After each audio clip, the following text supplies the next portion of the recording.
This morning, I woke up with this really, really, really visceral terror, like terror inside, mainly because yesterday I had a whole pile of things happen that were completely outside my comfort zone that I could not control. Really simple things that are probably normal for an everyday, usual human being. If you've gone through trauma and you have this pattern for terror and fear because the world does not feel safe, then sometimes you can wake up completely afraid.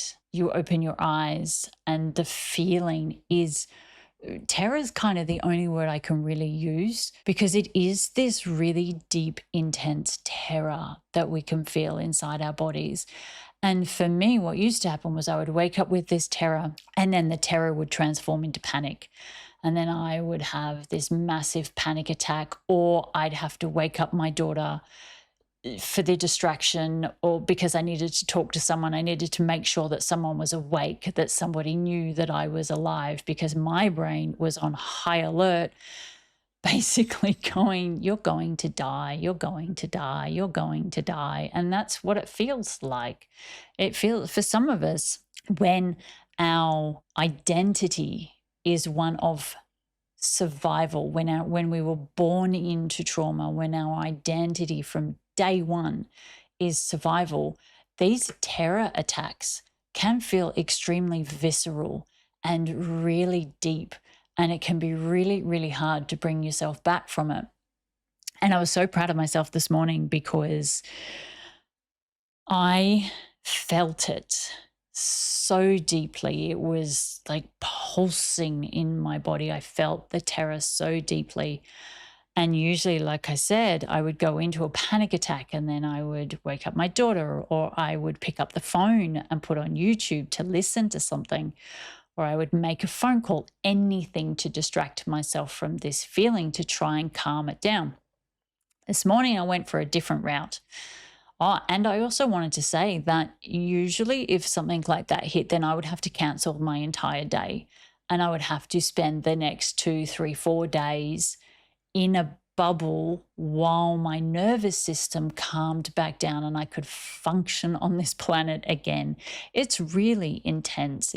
If you know what I mean, you know that this is a really intense nervous system, overstimulated, hyper aware focus that is dedicated to survival, death, dying, terror. It's not just a fear, it's a terror. It's feeling terrified in the moment. And that's what I woke up with this morning, simply because of what happened yesterday. And for a person that does not have this deep sense of identity around fear and trauma and terror, they probably wouldn't have an issue, right? The vet who came to look at the horse that's staying on our property, he didn't have any issues. He was fine. It didn't affect him. He would have woken up this morning, gotten up and gone about his day. So it doesn't affect everybody, but it affects some of us. And if this affects you, and if you understand what this deep visceral terror means, then follow along with me, because this is what I did this morning to bring myself back into the moment when I woke up. When you wake up with terror, you wake up with this feeling, you wake up with this fear, you're essentially still in the moment when that fear happened. So for me, when I woke up this morning and I was in this terror, I was in yesterday. I was stuck in the past of remembering yesterday's experiences and having a very visceral emotional response to that. And this visceral response had the potential to take me down a horrendous rabbit hole that would have landed me in panic attacks and nervous system meltdowns and complete dysregulation. So this morning when I woke up and my daughter was still asleep and I was lying there and I could feel it just pulsing through my body, I looked and I went, okay, so I can see you I can feel you, I can hear you, so I know I'm not you. I am the one that is seeing you and hearing you and feeling you.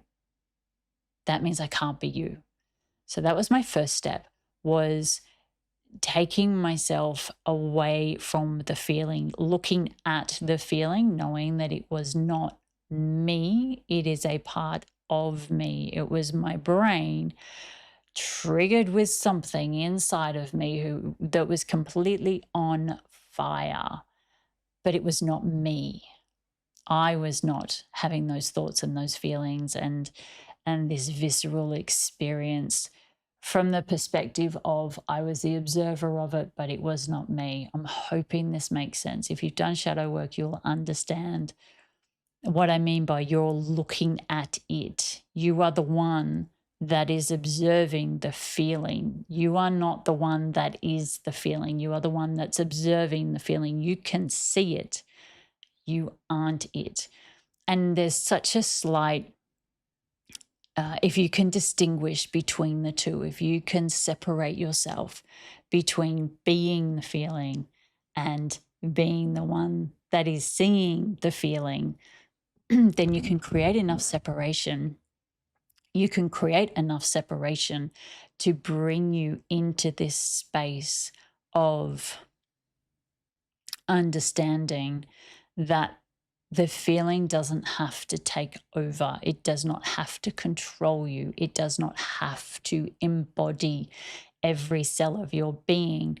So when I woke up and I felt it and it started to take over, that was the first thing I did, was I looked at it and I went, oh, okay, I can see you, I can hear you, I can feel you, therefore I'm not you. I am the one observing you. That was the first thing I did to create that separation. Second thing I did was lay back and close my eyes, and I focused on the feeling. And I started saying things such as, even though what happened yesterday happened, I am still safe from physical harm and emotional harm in this moment right now. Because what I realized was that that fear was me stuck in yesterday. I wasn't actually in today. I was stuck in yesterday. I was still stuck in the trauma, the panic, the concern, the worry, everything that happened yesterday. It was a massively huge day for me that I do not usually do. There were a lot of things that were, like I said, completely out of my control, completely new, different things that I've never experienced before, a new place that I had not gone before as well. So it was a big day, and the afternoon with the horse and the vet was unexpected. So that was something that was thrown on top of an already big day, and my nervous system just could not take it. It was too much. So when I had this feeling and I looked and I realized, okay, you are stuck in the past. I need to bring you into this moment. So it was a lot of statements. And when I say a lot, I mean it's something that I just kept repeating over and over and over again in different variations of it. So I would say in this moment right now, I am completely safe from physical and emotional harm. Even though yesterday was a big day and I did not have control over what happened, in this moment right now, everything is safe for me to participate in. Even though yesterday was a huge day, today is a different day, and today can be a day where I can feel safe again.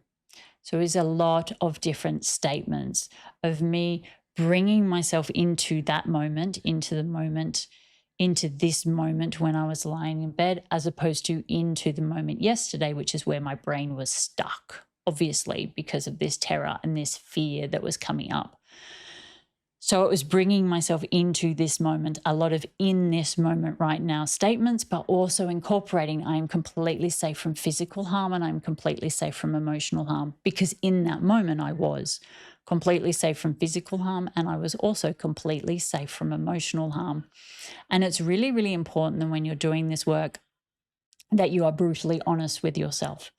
You cannot say things like, I am completely safe from emotional harm if someone is standing in front of you screaming abuse at you, because you're not safe from emotional harm. Someone is harming you emotionally right now. So you cannot say that statement. It's something to say when you are actually in a safe place. And it helps bring your nervous system back into regulation. It helps settle down the patterns or the programs or the parts inside of you that are really triggered and really on fire. And so for me, it was probably about, I want to say about half an hour of repeating this statement over and over and over again in different variations, reminding myself I'm in this moment, not in yesterday, I'm in this moment. A lot of even though that happened yesterday, in this moment right now, there is nothing happening and I am safe. It was very much acknowledging that yesterday was a big day, that yesterday had obviously set off something inside of me that I did not sense yesterday. I did not feel yesterday. I did not notice yesterday. I was not paying attention to yesterday, and being completely okay with that and coming back into this moment, what's happening right now, even though that happened yesterday, what's happening right now, even though that happened yesterday, what is happening right now. It's a lot of even though. Yep, that happened yesterday. I get it. That happened. It wasn't nice. It was horrible. It was hard. It was scary. It was frightening.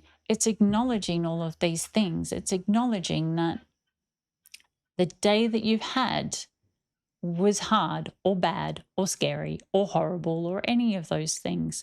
It's going, yep. And even though that happened, we're not there now. We're here. And here we're okay. So here the horse isn't getting a sedation. The horse is outside grazing on grass. So the feelings that we were feeling yesterday when the horse reared up, when it was getting a sedation and yanked on my arm, that's not something I need to embrace today because that was yesterday. So for me, it is a lot of realizing that yesterday happened and bringing myself back in today. And if you're wondering why I'm repeating myself, it's because this is what this takes. It's not a one-time set and forget and say, in this moment right now, I'm completely safe from harm. Boom, I'm completely safe from harm. That is not what this is. That has not been the work for me at all. And the fact that I looked, and I was so proud of myself because I was in the car driving to go out to take my daughter to a gymnastics event this morning. And usually after my nervous system has crashed and I wake up the next day in terror and panic, that's it. Today would have been cancelled. Yesterday would have been cancelled. Sorry, tomorrow would have been cancelled. The next day would have been cancelled. I would have cancelled everything for 3 days, knowing that it takes about 3 days for my body to come back. 3 days for my very dysregulated system to come back into regulation. However, today was completely different. I have never really done it like this before. This was the first time that I have ever really felt on such a visceral level the terror without being inside the terror, without really believing that it is me. I felt it and I was looking at it, and it was such a different perspective. And it's something that I have not ever experienced with such big emotions. I have been doing it a lot with smaller things, like moment to moment triggers. I have done it with those. And obviously that has been building up my ability to observe. And so being in this moment this morning and having this intense terror and being able to see it instead of being in it, afterwards I was in the car driving out going, holy crap, this is nuts. I've never been able to do this. I didn't even know this was a thing. And because I did that for about half an hour, and all of a sudden the panic went, the terror went, the fear went, my system came back online, everything regulated back down again. And I looked at my daughter and she was just waking up, and I thought, I'm good. I don't need to take the day off. And now at the end of another big day, because obviously yesterday wasn't as big as I thought it was going to. Sorry, yesterday I had not planned for it to be as big as it was. So I had already made plans for today. And even though today was a big day, I went out with a completely regulated system. And now I'm creating this video with a completely regulated system. And that feeling of terror and fear and survival and panic and emotional breakdown has completely disintegrated. It's just not there. The terror isn't there from yesterday because it's in yesterday, because I picked it up and I put it back over to yesterday. And I came into this moment and went, yeah, I'm okay now. I'm safe now. Horses are safe now. I'm safe now. If you've got any questions after that, if anything's really confusing, please pop them in the comments below, and I am more than happy to answer any of your questions. I want to recommend a video around meditation because I was meditating and it was making me feel worse. So I created this video that's going to pop up. If you meditate and it makes you feel worse, jump on and watch this video. And if you would love some help and some coaching, please go to lovecreatesfreedom.com and check out my programs and packages. I am also currently coaching for free. So if you go to lovecreatesfreedom.com, you can find out how I can support you for free through your trauma. Thank you so much for watching. Please make sure you subscribe to my channel. I'll see you next time. Bye.